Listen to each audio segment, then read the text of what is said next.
Hey guys, welcome back. I hope that you guys are all having a good start to your week. Sorry, I'm a little I hate Mondays. I'm a little down today. Um, but if you're new and you have found my videos, welcome.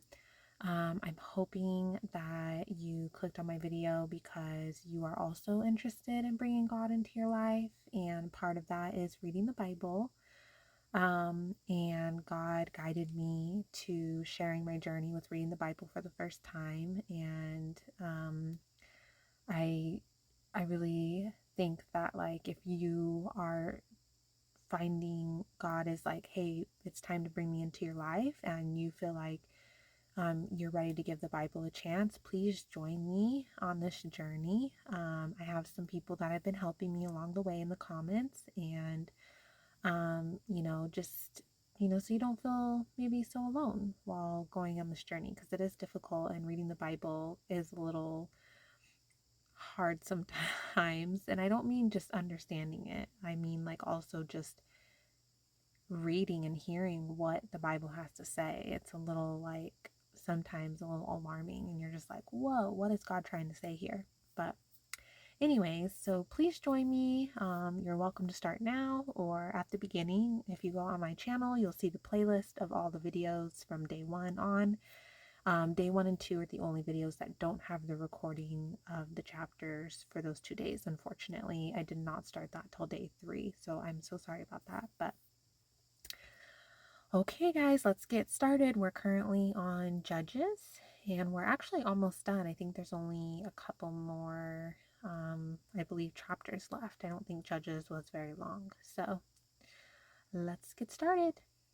Oh, and I actually did not listen to the recording today when I recorded it because I was unable to play the sound. So this is my first time reading these chapters today. So let's see what we're going to get into. Now Samson went down to Timnah, and saw a woman in Timnah of the daughters of the Philistines. So he went up and told his father and mother, saying, I have seen a woman in Timnah of the daughters of the Philistines. Now therefore, get her for me as a wife. Then his father and mother said to him, Is there no woman among the daughters of your brethren, or among all my people, that you must go and get a wife from the uncircumcised Philistines? And Samson said to his father, Get her for me, for she pleases me well. But his father and mother did not know that it was of the Lord, that he was seeking an occasion to move against the Philistines, for at that time the Philistines had dominion over Israel. So Samson went down to Timnah with his father and mother, and came to the vineyards of Timnah. Now to his surprise, a young lion came roaring against him. And the Spirit of the Lord came mightily upon him, and he tore the lion apart, as one would have torn apart a young goat, though he had nothing in his hand. But he did not tell his father or mother what he had done. Then he went down and talked with the woman, and she pleased Samson well. After some time, when he returned to get her, he turned aside to see the carcass of the lion. And behold, a swarm of bees and honey were in the carcass of the lion. He took some of it in his hands, and went along, eating. When he came to his father and mother, he gave some to them, and they also ate. But he did not tell them that he had taken the honey out of the carcass of the lion. So his father went down to the woman, and Samson gave a feast there, for young men used to do so. And it happened, when they saw him, that they brought 30 companions to be with him. Then Samson said to them, Let me pose a riddle to you. If you can correctly solve and explain it to me within the 7 days of the feast, then I will give you 30 linen garments and 30 changes of clothing. But if you cannot explain it to me, then you shall give me 30 linen garments and 30 changes of clothing. And they said to him, Pose your riddle, that we may hear it. So he said to them, Out of the eater came something to eat, and out of the strong came something sweet. Now for 3 days they could not explain the riddle. But it came to pass on the seventh day that they said to Samson's wife, "Entice your husband, that he may explain the riddle to us, or else we will burn you and your father's house with fire. Have you invited us in order to take what is ours? Is that not so?" Then Samson's wife wept on him and said, "You only hate me. You do not love me. You have posed a riddle to the sons of my people, but you have not explained it to me." And he said to her, "Look, I have not explained it to my father or my mother, so should I explain it to you?" Now she had wept on him the 7 days while their feast lasted. And it happened on the seventh day that he told her, because she pressed him so much. Then she explained the riddle to the sons of her people.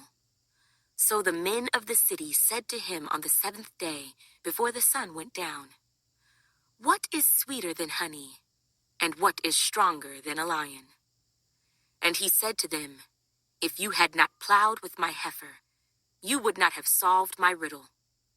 Then the Spirit of the Lord came upon him mightily, and he went down to Ashkelon and killed 30 of their men, took their apparel, and gave the changes of clothing to those who had explained the riddle. So his anger was aroused, and he went back up to his father's house. And Samson's wife was given to his companion, who had been his best man. After a while, in the time of wheat harvest, it happened that Samson visited his wife with a young goat. And he said, "Let me go in to my wife into her room." But her father would not permit him to go in. Her father said, "I really thought that you thoroughly hated her. Therefore I gave her to your companion. Is not her younger sister better than she? Please, take her instead." And Samson said to them, "This time I shall be blameless regarding the Philistines if I harm them." Then Samson went and caught 300 foxes, and he took torches, turned the fox's tail to tail, and put a torch between each pair of tails. When he had set the torches on fire, he let the foxes go into the standing grain of the Philistines, and burned up both the shocks and the standing grain, as well as the vineyards and olive groves. Then the Philistines said, "Who has done this?" And they answered, "Samson, the son-in-law of the Timnite, because he has taken his wife and given her to his companion." So the Philistines came up and burned her and her father with fire. Samson said to them, "Since you would do a thing like this, I will surely take revenge on you, and after that I will cease." So he attacked them hip and thigh with a great slaughter. Then he went down and dwelt in the cleft of the rock of Etam. Now the Philistines went up, encamped in Judah, and deployed themselves against Lehi.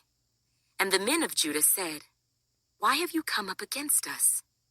So they answered, "We have come up to arrest Samson, to do to him as he has done to us." Then 3,000 men of Judah went down to the cleft of the rock of Etam, and said to Samson, "Do you not know that the Philistines rule over us? What is this you have done to us?" And he said to them, "As they did to me, so I have done to them." But they said to him, "We have come down to arrest you, that we may deliver you into the hand of the Philistines." Then Samson said to them, "Swear to me that you will not kill me yourselves." So they spoke to him, saying, "No, but we will tie you securely and deliver you into their hand, but we will surely not kill you." And they bound him with 2 new ropes and brought him up from the rock. When he came to Lehi, the Philistines came shouting against him. Then the Spirit of the Lord came mightily upon him, and the ropes that were on his arms became like flax that is burned with fire, and his bonds broke loose from his hands. He found a fresh jawbone of a donkey, reached out his hand and took it, and killed 1,000 men with it. Then Samson said, "With the jawbone of a donkey, heaps upon heaps, with the jawbone of a donkey, I have slain 1,000 men." And so it was, when he had finished speaking, that he threw the jawbone from his hand and called that place Ramoth Lehi. Then he became very thirsty. So he cried out to the Lord and said, "You have given this great deliverance by the hand of your servant, and now shall I die of thirst and fall into the hand of the uncircumcised?" So God split the hollow place that is in Lehi, and water came out, and he drank. And his spirit returned, and he revived. Therefore he called its name En Hakkore, which is in Lehi to this day. And he judged Israel 20 years in the days of the Philistines. Now Samson went to Gaza and saw a harlot there, and went into her. When the Gazites were told, "Samson has come here," they surrounded the place and lay in wait for him all night at the gate of the city. They were quiet all night, saying, "In the morning, when it is daylight, we will kill him." And Samson lay low till midnight. Then he arose at midnight, took hold of the doors of the gate of the city and the 2 gateposts, pulled them up, bar and all, put them on his shoulders, and carried them to the top of the hill that faces Hebron. Afterward, it happened that he loved a woman in the valley of Sorek, whose name was Delilah. And the lords of the Philistines came up to her and said to her, "Entice him, and find out where his great strength lies, and by what means we may overpower him, that we may bind him to afflict him. And every one of us will give you 1,100 pieces of silver." So Delilah said to Samson, "Please, tell me where your great strength lies, and with what you may be bound to afflict you." And Samson said to her, "If they bind me with 7 fresh bowstrings, not yet dried, then I shall become weak and be like any other man." So the lords of the Philistines brought up to her 7 fresh bowstrings, not yet dried, and she bound him with them. Now men were lying in wait, staying with her in the room. And she said to him, "The Philistines are upon you, Samson." But he broke the bowstrings as a strand of yarn breaks when it touches fire. So the secret of his strength was not known. Then Delilah said to Samson, "Look, you have mocked me and told me lies. Now, please tell me what you may be bound with." So he said to her, "If they bind me securely with new ropes that have never been used, then I shall become weak and be like any other man." Therefore Delilah took new ropes and bound him with them, and said to him, "The Philistines are upon you, Samson." And men were lying in wait, staying in the room. But he broke them off his arms like a thread. Delilah said to Samson, "Until now you have mocked me and told me lies. Tell me what you may be bound with." And he said to her, "If you weave the 7 locks of my head into the web of the loom." So she wove it tightly with the batten of the loom, and said to him, "The Philistines are upon you, Samson." But he awoke from his sleep, and pulled out the batten and the web from the loom. Then she said to him, "How can you say I love you, when your heart is not with me? You have mocked me these 3 times, and have not told me where your great strength lies." And it came to pass, when she pestered him daily with her words, and pressed him, so that his soul was vexed to death, that he told her all his heart, and said to her, "No razor has ever come upon my head, for I have been a Nazirite to God from my mother's womb. If I am shaven, then my strength will leave me, and I shall become weak and be like any other man."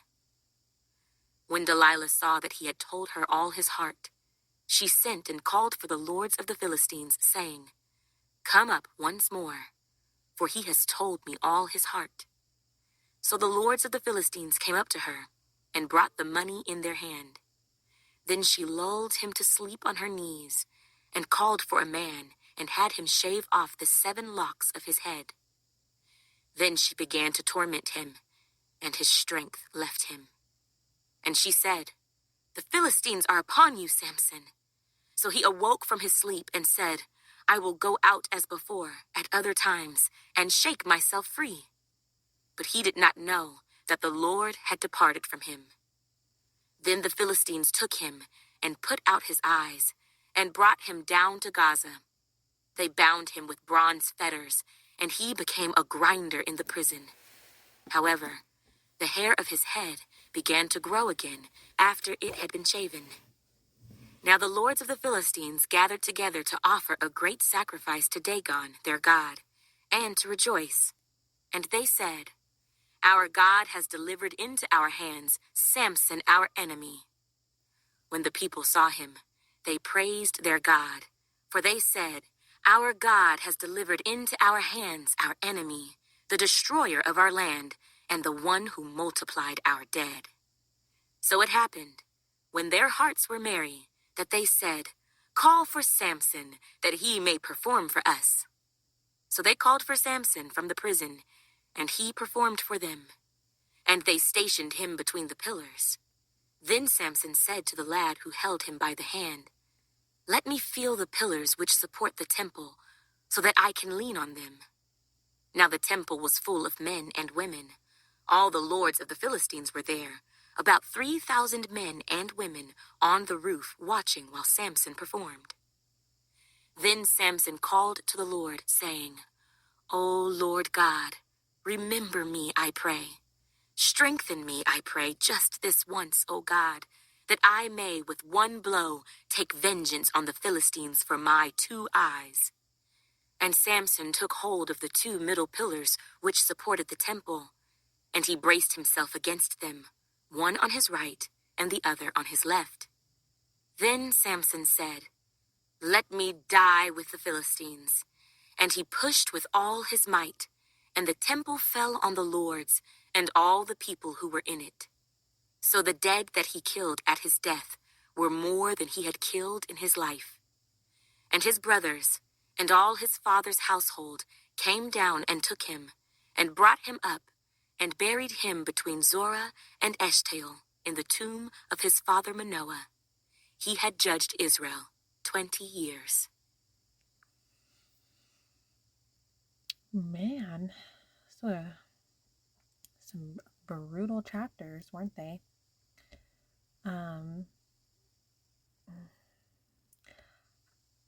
I would love, well, I mean, I just feel like the people that God used for the judging were just like getting worse and worse every single time. And I'm not entirely sure, like, exactly like I followed along mainly, but I don't think I caught everything that God maybe was trying to say in these chapters.